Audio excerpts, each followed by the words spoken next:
बबूता सिद्धियाना पड़ेगा रे ओ मेरे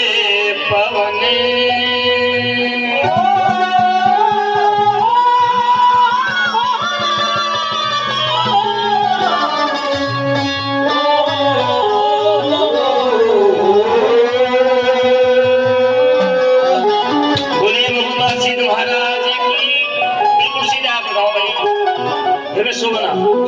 सोने का कोई काम नहीं दरबार में मैंने सो गया तो कोई फायदा नहीं बैठेगा बिल्कुल सीधा दौड़ाओ नुका अगर नींद खो जाए तो तीन मिनट में लेंगे तो उसे भी फायदा ना कोई फायदा दरबार में बैठेगा इतनी कीमती रात खो हम दरबार में बैठे कुछ ना कुछ बाबा अरदास करो जो अपनी मनोकामना मांगोगे पक्का मैं दावा करूं पक्का कुछ ना कुछ लेकर जाओगे बिल्कुल सीधा दौड़ाओ उड़ाओ हमारे गुरुदेव महाराज 11 दिन की तपस्या करी उसका फल जरूर देगा जाएंगे उन्हें कुछ नहीं चाहिए थारे खातर तपस्या करें उन्हें क्या चाहिए ना था थारे खातर कर बिल्कुल सीधा उठाओ मीठी मीठी ताली बजानी सभी नहीं बबूता सिद्धियाना पड़ेगा रे मेरे पवने बबूता सिद्धियाना पड़ेगा रे ओ मेरे पवने हाँ बबूता सिद्धियाना पड़ेगा रे ओ मेरे पवने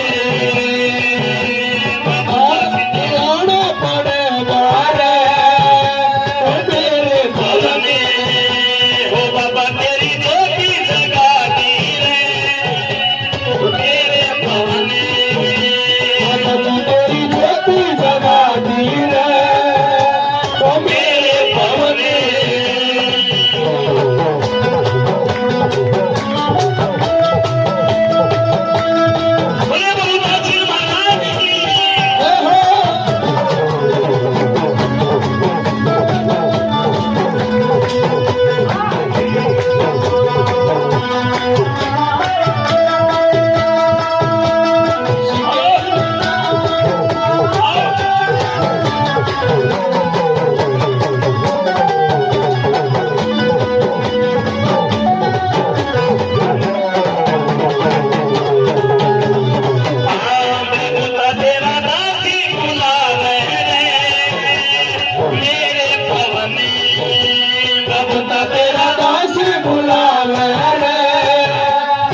हाँ